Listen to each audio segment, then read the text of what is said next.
Hello everybody, welcome back for another video. I hope you're doing well and you all are having a great day.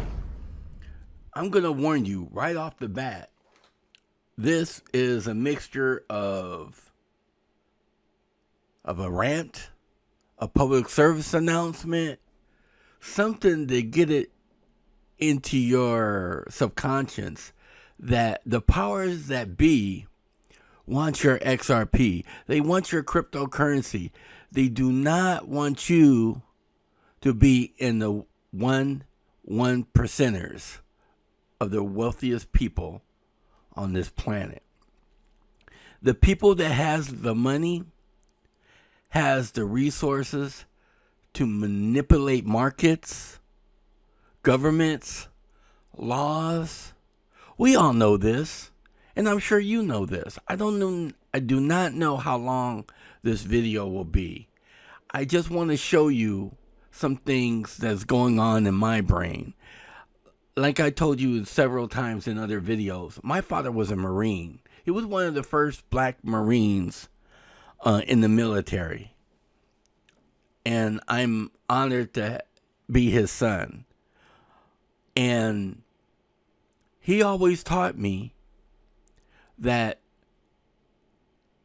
you must prepare yourself for worst case scenario. He was like the military taught him the best way to be a Marine, a man, a person, a business owner. He said he learned a lot being a veteran, being in the Marines. Unfortunately, I didn't make it in the military,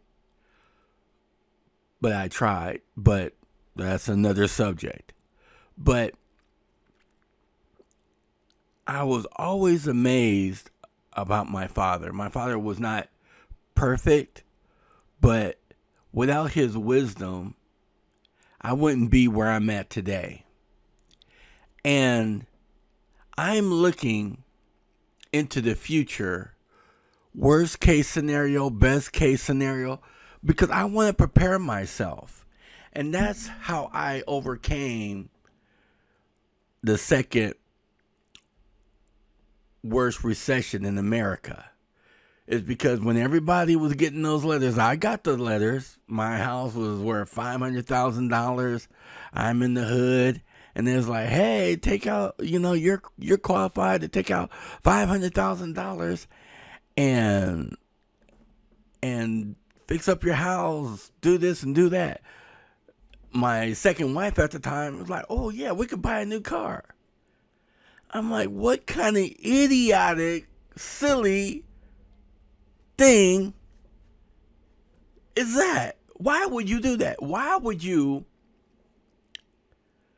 borrow money on your house that is a 30-year loan if you refinance it or whatever, and spend that money on a car and be, you say you pay that car off, $30,000, $40,000 car, $20,000 car. Doesn't matter how much the price of the car is, but you paying for that car 30 years and the interest, you be spending a $20,000 car after your payments and stuff is going to be $60,000. What kind of stupid stuff is that? I'm here to tell you that the hackers, the whales, everybody and their mama is trying to get you to separate yourself from your XRP. Now, it could be XRP, could be Ethereum, could be Bitcoin. Whatever cryptocurrency you like, you're interested in it, you're invested in, the powers that be wants to take that from you. Now, I'm just looking at my thinking right now, and you might think I'm crazy, whatever. Hey, if you think I'm crazy, say that in the comments. You think I'm on something, say that in the comments. And also, please like and subscribe. If you don't like it, hey, fine, click off. Peace. But this is on my heart, and I wanted to say something, because it's like I do not have rose colored glasses on. It's like I see something, and it's like, does anybody else see it? For instance, I wasn't in real estate when the economy went to kaput. I had my school bus business, and I had some money saved up, and I'm like listening to the business hour on KNX 1040 or 1080 out here in LA. And it was like saying, people was like walking into different lenders or mortgage companies and getting these sweetheart deals. Well, after everything crashed and burned, we found out that if you had a heartbeat, you could walk into these places and get you a loan. Well, some of the smart ones, and most of them didn't even get prosecuted. They would go in, get a loan, buy a house, and then put it back on the market and flip it without even doing anything to it, and they was making a killing, and nothing happened to them. But they saw an opportunity in the system, and they took it, and I was like, well, let me go down to, Century 21 office. I want to buy some fourplexes. I want to get me some income property. So, long story short, I went into the Century 21 office. I spoke to an agent. I still know that agent to this day. He's a very good agent. And he put out like 6 to 12 fourplexes that was for sale. And I was like, all right, well, I want to set up time to check these out and stuff like that. And because I want to run the numbers, I want to make sure that whatever loan I qualify for, that is enough to pay the mortgage and have a little bit of positive income coming in. And he was like, yeah, I could completely understand that. But when we was talking about nickels and dimes and the loan and everything, he was like, "Oh, well, we're not trying to qualify people for the 30-year mortgage. We're qualifying people for the adjustable." How many adjustable? And understand, I'm not in real estate right now. I'm like, what? I'm like, no, the best thing to have is a 30-year fixed mortgage. No matter what happens in the economy, your payment stays the same from the first day to the second to last day. Because you're paying off your mortgage. It goes. Your principal goes down throughout time, and you build up more equity. But they was like, oh no, we're offering an adjustable rate mortgage, and depending on which one you get, it's going to reset anywhere from 3 to 5 years. I'm like, what? And I'm like, that doesn't make no sense, because if I get this duplex for $400,000, $300,000, or whatever, and the mortgage is just covering my mortgage payment,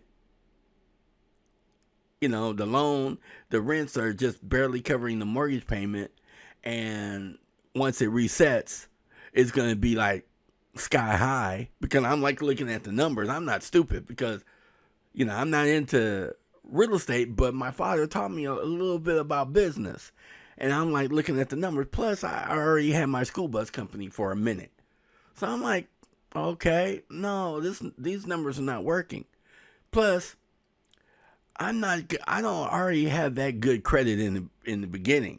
So if the water heater goes out or something goes out and I don't have enough money to cover it, and they stop paying their rent, and then I go into foreclosure, I'm looking at all the bad stuff can go wrong. And I'm like, no, thank you. And I'm like driving home, and I'm driving home, I'm on Manchester, just crossing Firestone into LA, and Firestone turns into Manchester. And it's just like the inside of my car just get bright white. Like I just have like a flashlight or one of those light bulbs on top of my head that just goes off. And I'm like, because at that moment I realized for the past 2.5, almost 3 years, we've been in a bullish real estate market. The economy is sky high.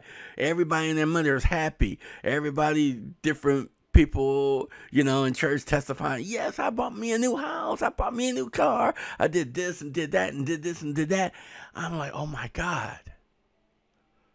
These people do not know within 3 to 5 years, and we're already, they've been already selling those crappy mortgages, subprime loans, for already 3 years.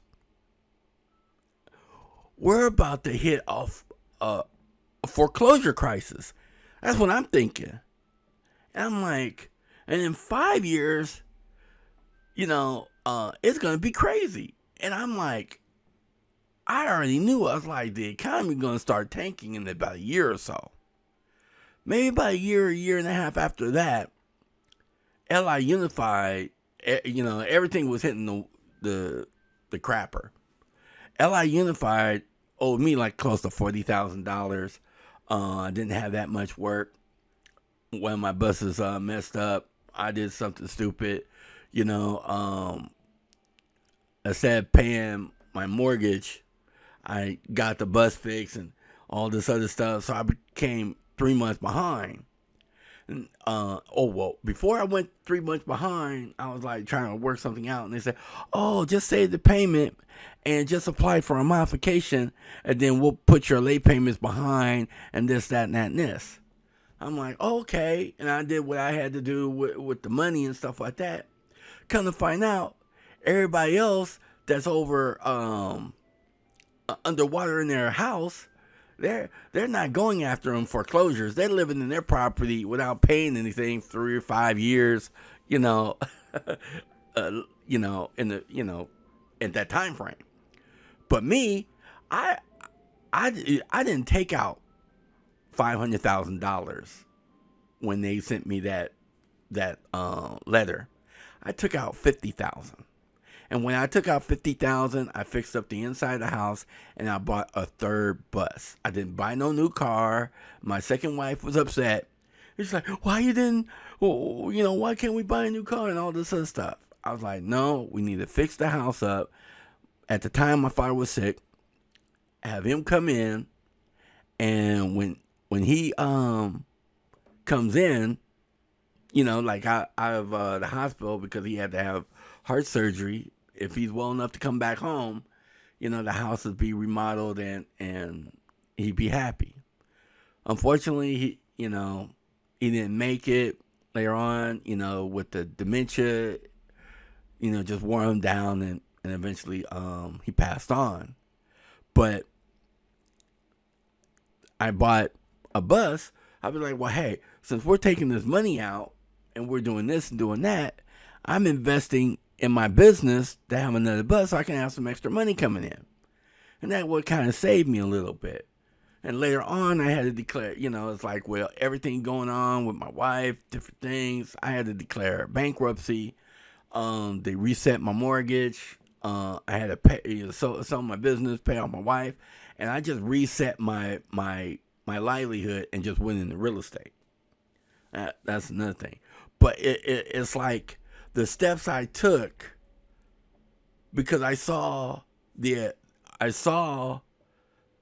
recession coming a year or so before it happened. And that kind of what saved me. What my father taught me, prepare for worst case scenario. You're not going to be 100% prepared all the time, but at least, you're ready for, the tide to come in or the storm to hit. You're buckled down as best you can. So that's what I'm seeing right now. I'm seeing different signs in the market and in the cryptocurrency market, the regular market, different things in business and in the world. And it's like, oh my God, it's coming again. But it's not like last time. It's kind of like scary because it's like, all right, I see something coming, but unless the governments don't step in to change it, to reset the economy or whatever, this could be dramatically worse than before. And my hedge is with my cryptocurrency investment. Because I'm hoping, and there's no 100% guarantee, when the stock markets go to crap, go all the way down to zero, and they pull their money out, hopefully they put it in the cryptocurrency and they flip the switch, and then boom, the prices are higher on XRP and everything else, and, cash out a little bit and weather the storm. But that's not a guarantee. So I just want to show you different things that I feel that show you where I'm coming from. Sorry about the rant, but this is how I feel. Now, let's go into the market. Right now, Bitcoin dominance is at 64%. Bitcoin right now is at $8,719. Ethereum is at $229. XRP is at 23 cents.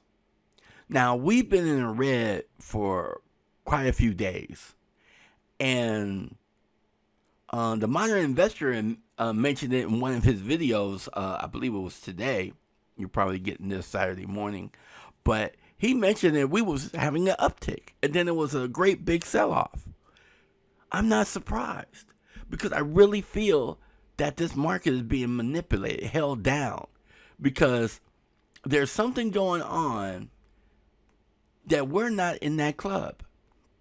Now, I don't know about you, but when I was in the school bus industry, all the companies, we know each other. In real estate, most agents, most brokerages, we know each other. It's like a tribe. XRP community, we know each other. Ethereum community, they know each other. Bitcoin community, they know each other. Whatever industry or whatever field you're in, you have a tribe. You have people that know you know them, and you share things with. Now, the top one percenters, like Warren Buffett, Bill Gates, they know each other. Money knows money. So when they're doing different things and they're planning different things, you best believe it's a reason for it. Now, I don't know if you remember, but when the banks all started failing and going to put and all this other stuff, the government called Warren Buffett to bail out a bank. It's like, hey, we're going to guarantee your investment if you help us out. You reinvest in the bank and get them back on their feet. We're going to secure that loan. I don't know about you, but if the government said they was going to secure my loan if I default, or if they default or whatever, I'll be like, damn, I must be special. So let me show you what I'm thinking, and in the comments, you let me know. Now, we're already at 19 minutes, close to 20 minutes. I'm kind of ranting and stuff like that, but Bearable Bull, different people in the community, they see what's happening. Kevin Cage, he did a video, and he was like mentioning different things. I watch a lot of crypto videos when I can. And some things I don't like or whatever, but I get a little bit from this guy, a little bit from that guy, and this and from the news and stuff. And I form my own opinion. It's like you may say, oh, well, this never happened, that might never happen, or whatever. Hey, you have your opinion. But nobody ever thought that Bitcoin would ever reach $100. Nobody ever thought Ethereum would bust over $1,000. In their wildest dreams, naysayers was like, hell to the no. XRP will never break $1. Ladies and gentlemen,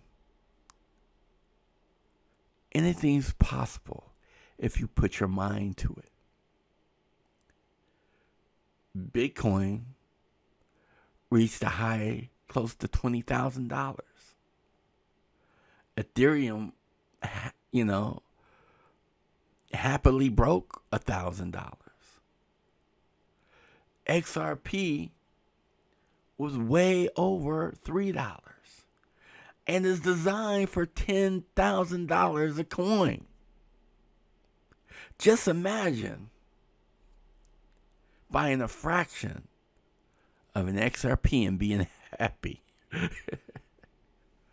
But let me get into what I'm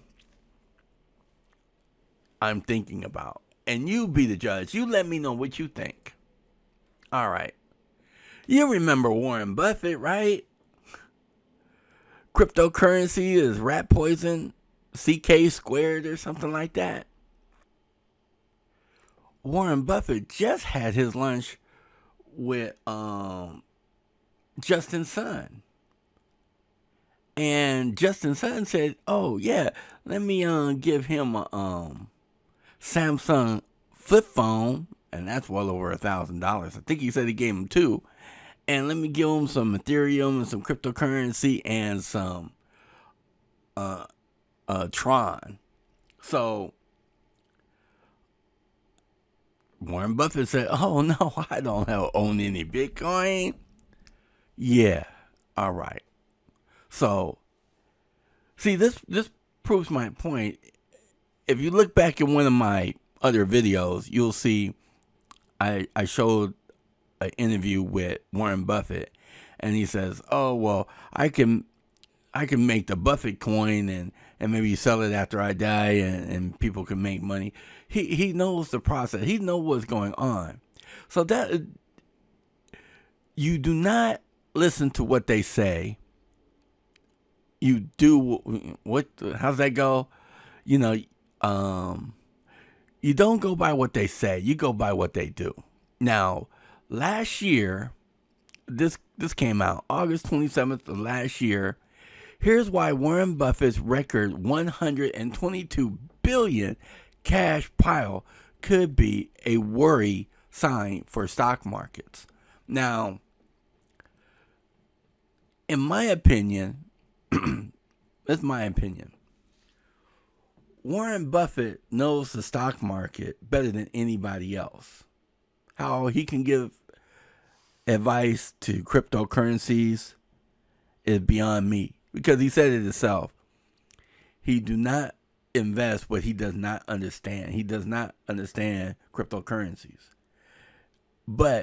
and technology. But I'm pretty sure he has a team that well vested and well knowledgeable about cryptocurrency.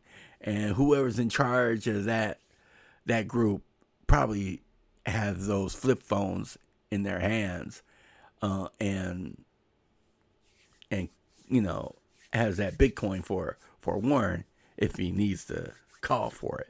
But in my opinion, Warren Buffett sees the market overvalued, because if you check the market, you see that is well above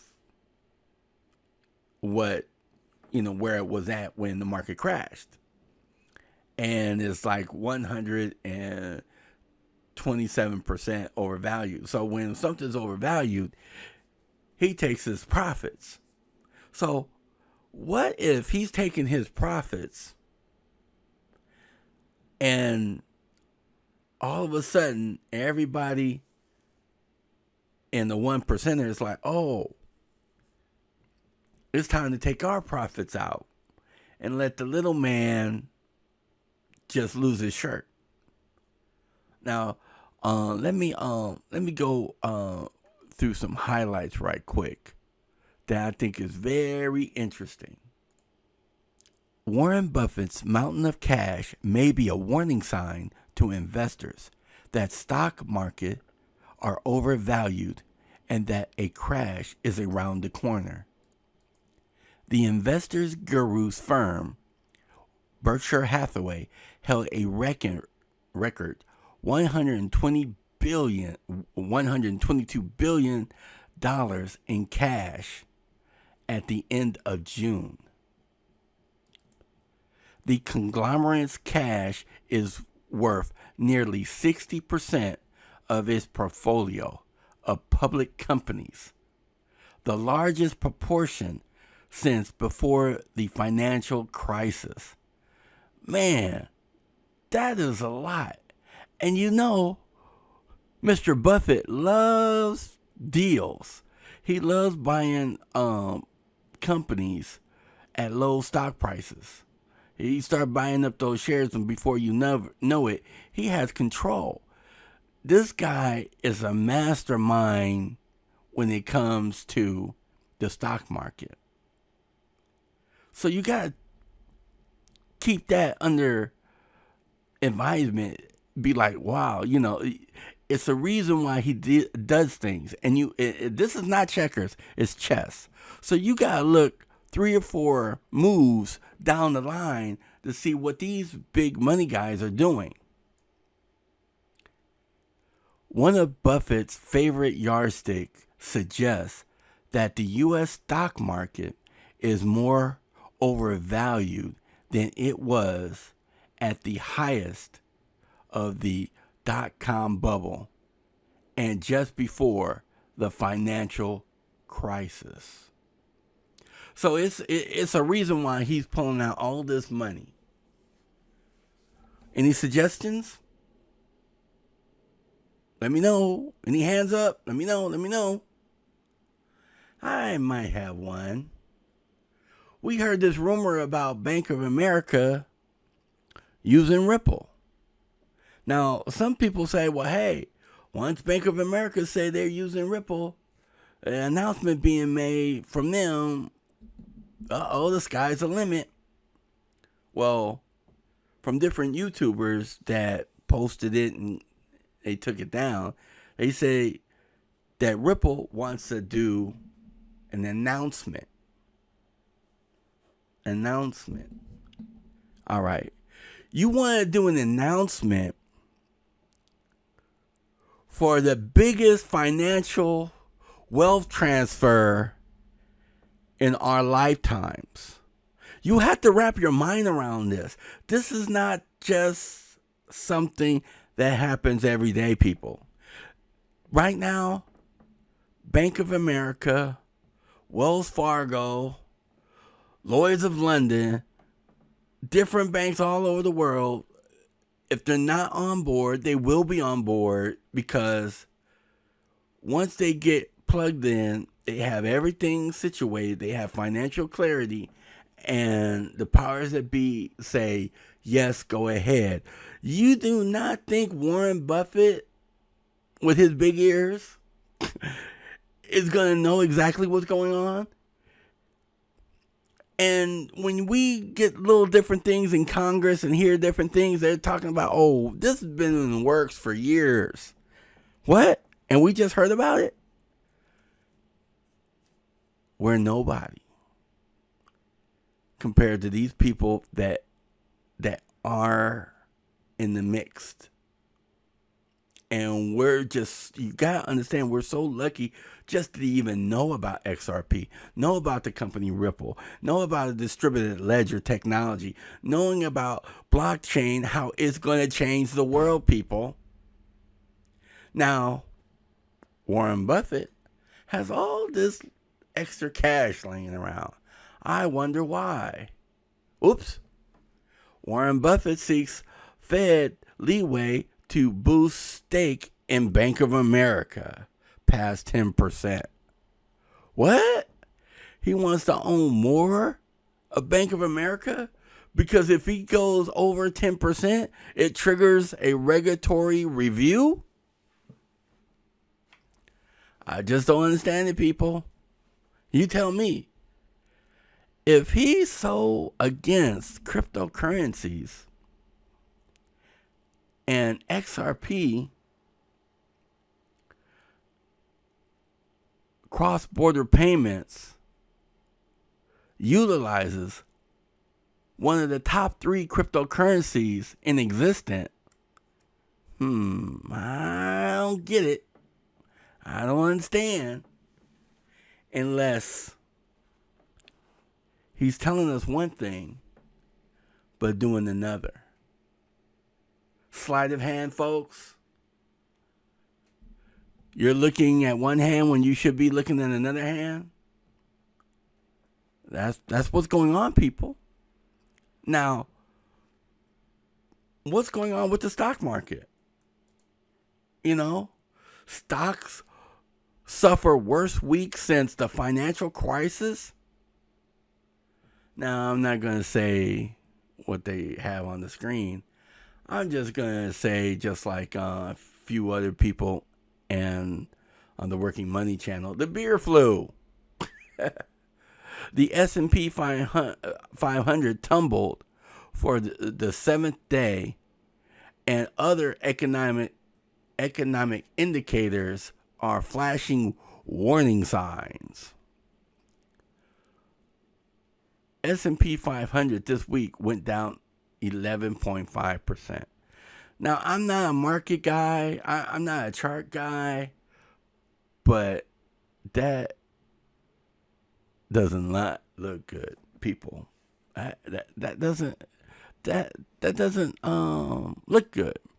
And what's right here? This is what we know. This is what we can figure out. This is what they'll let us know, in my opinion. The S&P 500 has its worst week since 2008. Now, if you go back to Warren over here, he got all this money. He wants to buy into Bank of America. I don't know if they agreed to let him have more, but hey, the government's favorite son is Warren Buffett. If Warren Buffett wants more than 10% of Bank of America, they're going to give it to him.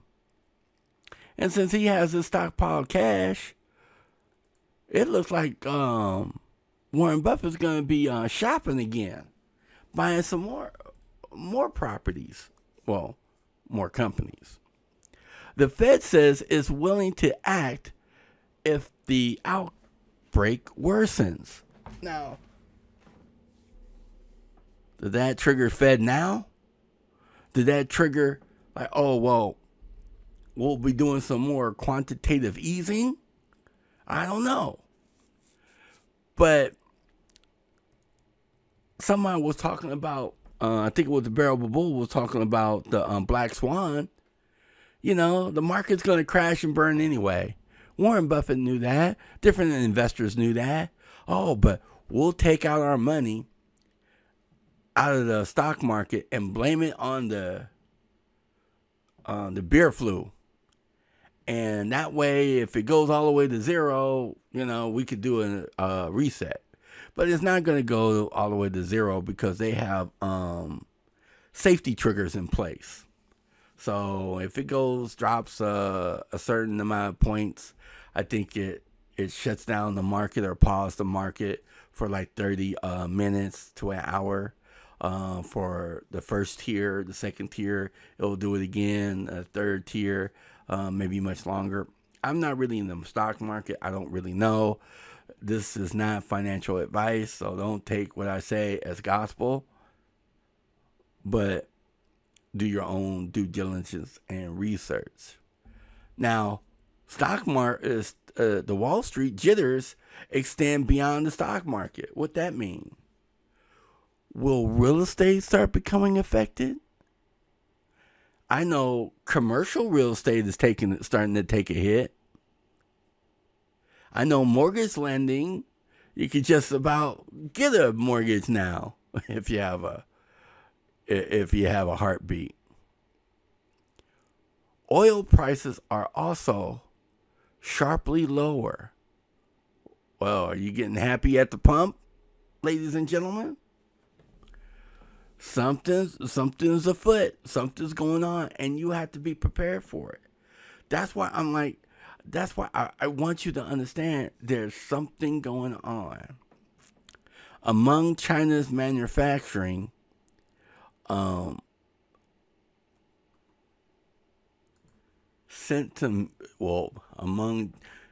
China's manufacturers, sentiment is dismal.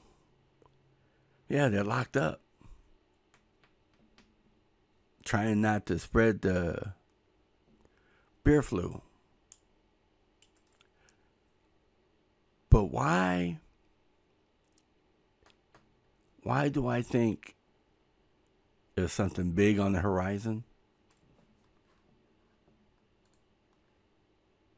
XRP Canada. Look forward to XRP Ledger needs to be able to scale to serve 7.5 billion people and even more devices. Arthur Brittle. You know who Arthur Brittle is, right?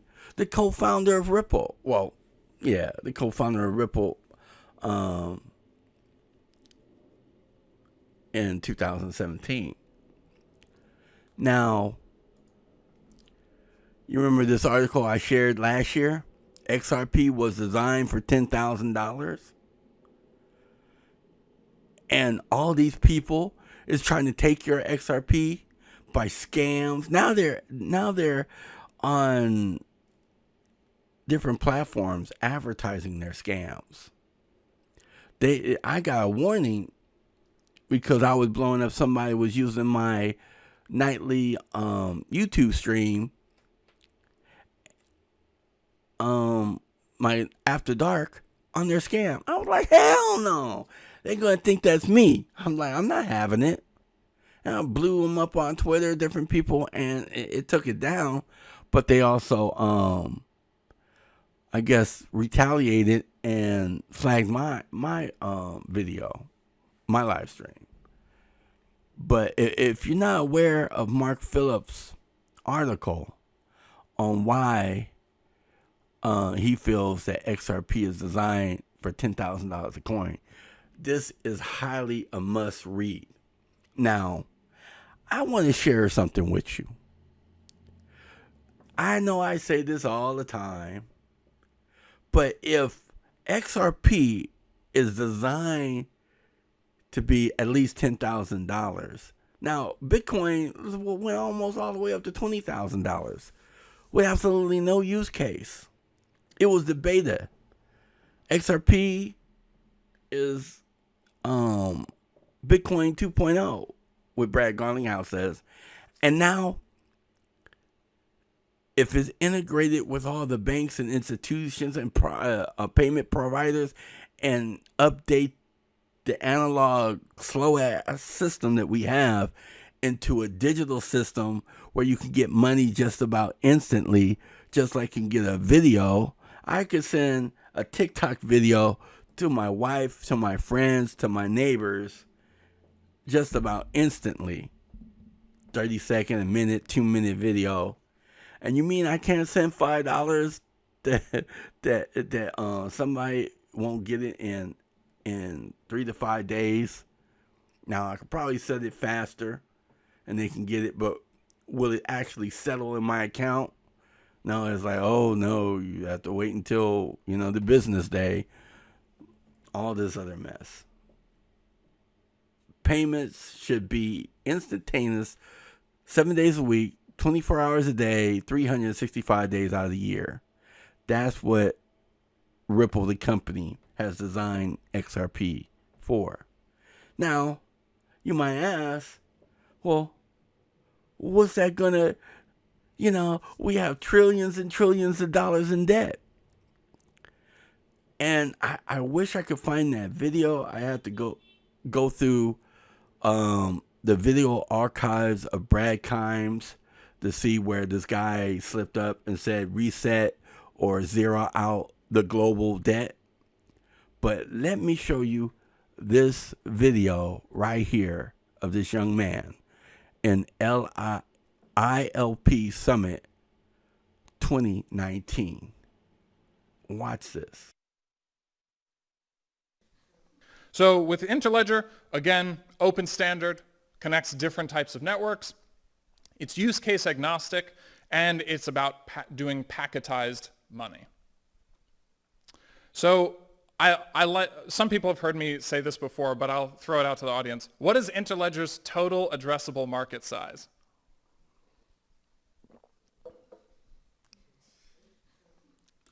All the money. Nobody wanted to feed it.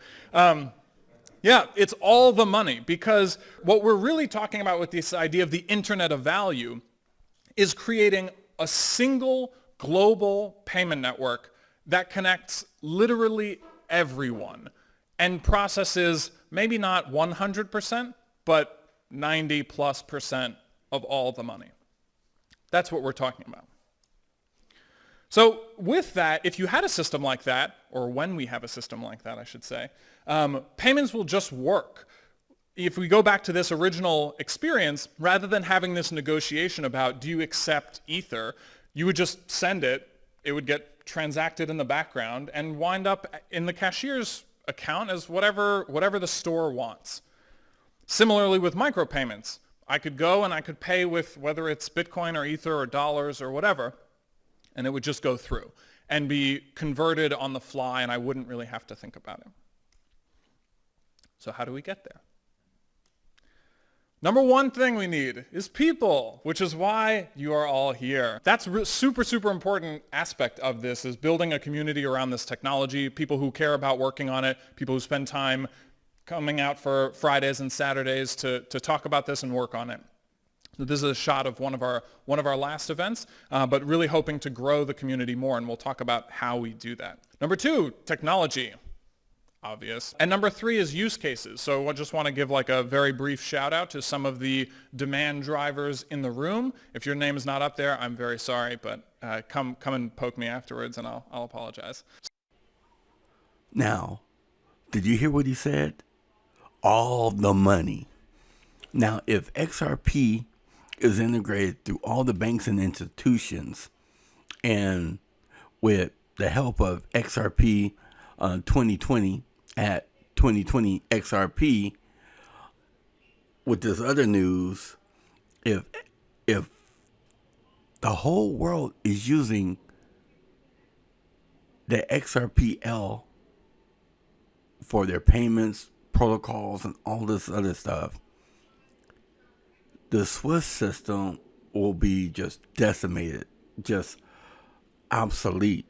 It's just right now in real estate, we call it functional obsolescence, because it's just obsolete. We're still using it, but we just need to upgrade it and just abolish it, basically.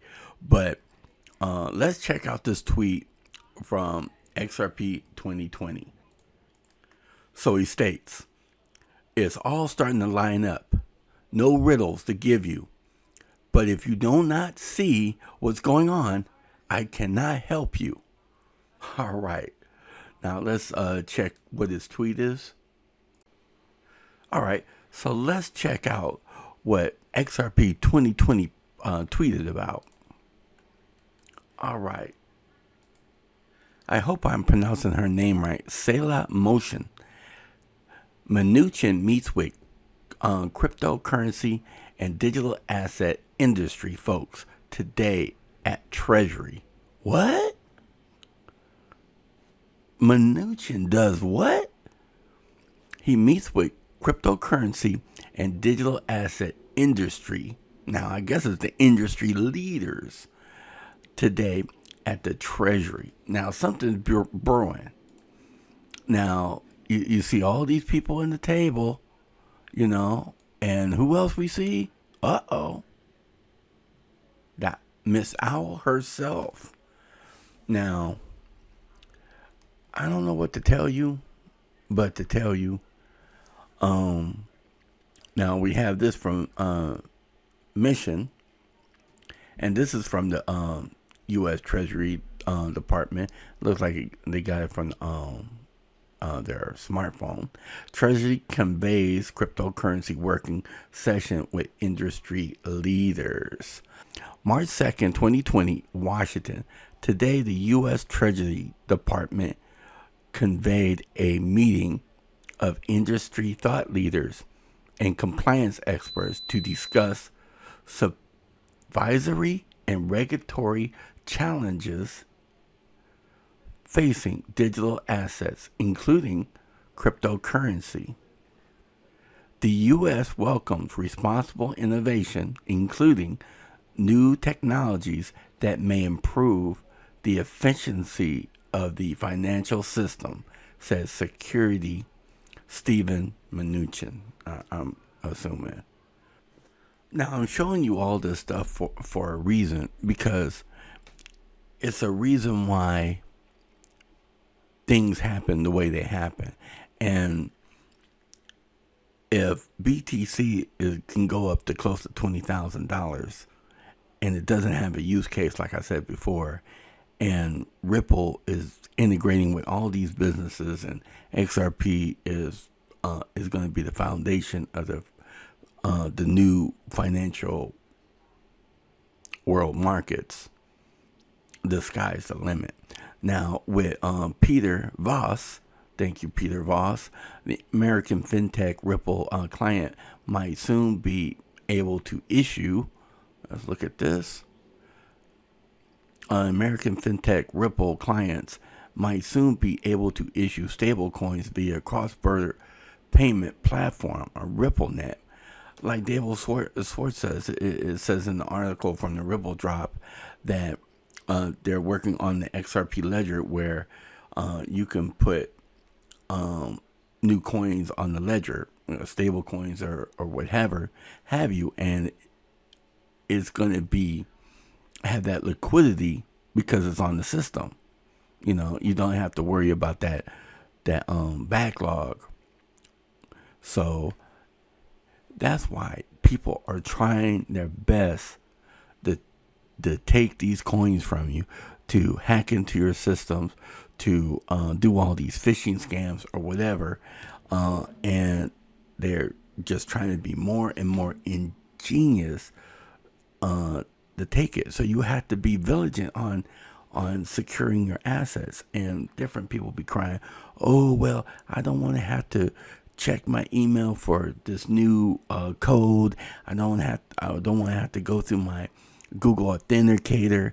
I don't want to have to put my code in there so I could take out my crypto. It should be wham bam, thank you ma'am, fast. I was like, the more security, the better. That's what I'm talking about. Now let's see what Cryptopolis. Doesn't this look familiar? Just replace the FedNow service logo with the Ripple/XRP logo. Like, zoom into this. Man, that's beautiful. Now, what do you think of the federal government, the world banks, all the nations in the world? Somebody said that they had like 50 nations or 50 countries or something like that, partnering with Ripple or their accounts. Well, let's go over to XRP Arcade, top 100 banks, and Ripple. Now, I'm not going to go over all these banks and institutions, but total assets, the names, countries, Ripple XRP, status, customer. Now, you can go to XRP Arcade. They got a wealth of information you can just check out. But the writing's on the wall. And right now, let's see where the price is at. So a current look at the market, XRP is at 23 cents and BTC is at $8,904. Now, you have to understand that these prices are not going to stay here that long. But I want to leave you with 2 more videos before I let you go. So this can sink in and you just understand. It's like, all right, maybe one hurdle is just getting into the space, because most of the people don't even know it or understand the great wealth transfer that we're about to go through. And second is like, all right, you might get some, but you need to hold on to it, not sell too soon. And then you might be like, oh, well, I see this giveaway. Let me give away some of my XRP or my Bitcoin or whatever, because they say, oh, you give us 5,000, we'll give you 25,000. Man, that's insane. But people do it, and they're just blinded by greed or just the dream of hope of a new financial future for them and their families. They'll take the chance. Well, maybe in some other circumstance, maybe this might sound funny or fishy or not quite right, but I'm going to take a chance. I'm going to, send over my stuff, because I see all these people saying, oh yeah, I got this back, got that back. It's a scam. It is people manipulating you. They hack into somebody's YouTube channel. They change the branding of it. Then them and their friends just post, oh yeah, I got this back, I got that back, to make it look legit in the message comments. But you hold on to your XRP. Do not let your XRP go. Nobody loves you that much. You're not just such a special person where somebody wants to give you cryptocurrency out of the blue. I'm sorry to tell you. But let's look at Stephen Mnuchin's video from last year. Now, when he talks about a level playing field. Do the new regulations favor traditional banks, maybe in the same way? No, this is intended to be a level playing field, whether you're MoneyGram or you're a bank or you're an online or you're PayPal. This is intended to be a level playing field. And again, what we do encourage, and there's been a lot of financial innovation away from traditional banks for electronic payment systems. Lots of people use electronic payment systems in dollars very effectively, and we'll continue to support those activities. We want technology to evolve. All right. See how he says level playing field? Because this is what that's what they setting up, level playing field. And I believe this was before the MoneyGram announcement. So they already knew it was in the works. Now, I know this video was long, and I'm going to leave you with this video. Why the Whole Banking System is a Scam by Godfrey Bloom. Now, this video went viral, and this came out, like, I think in 2013. That's when this video was uploaded. It might be around that time or a little bit earlier, but I want you to see exactly what he's talking about and understand that the whole financial system is rigged. But once we transition to the digital system where everything's on the XRP ledger, we'll have some form of transparency. Maybe not 100%, because we have to still safeguard individuals' identities. So they'll have some kind of layers in place. But check out this video. Thank you for watching this video to the end. Please like and subscribe. And enjoy this video, because this is one of the best videos that I ever seen about the whole industry in general, with somebody's like actually coming out and telling the truth. This is the XRP agent. Thank you for watching. Here you go. For the EFT, Mr. Bloom has 2 minutes. Commissioner, Mr. President, I rise again, I'm afraid, to make the same old hoary speech that I've been making here for several years, and that is, it is my opinion that you do not really understand the concept of banking. All the banks are broke. Bank Santander, Deutsche Bank, Royal Bank of Scotland, they're all broke. And why are they broke? It isn't an act of God. It isn't some sort of tsunami. They're broke because we have a system called fractional reserve banking, which means that banks can lend money that they don't actually have. It's a criminal scandal, and it's been going on for too long. To add to that problem, you have moral hazard, a very significant moral hazard from the political sphere. And most of the problem starts in politics and central banks, which are part of the same political system. We have counterfeiting, sometimes called quantitative easing, but counterfeiting by any other name. The artificial printing of money, which if any ordinary person did, they'd go to prison for a very long time. And yet governments and central banks do it all the time. Central banks repress the amount of interest that rates are, so we don't have the real cost of money. And yet we blame the real retail banks for manipulating LIBOR. The sheer effrontery of this is quite astonishing. It's central banks that manipulate interest rates, Commissioner. And plus, underneath all this, we talk loosely, in a rather cavalier fashion, do we not, about deposit guarantees. So when banks go broke through their own incompetence and chicanery, the taxpayer picks up the tab. It's theft from the taxpayer. And until we start sending bankers, and I include central bankers and politicians, to prison for this outrage, it will continue.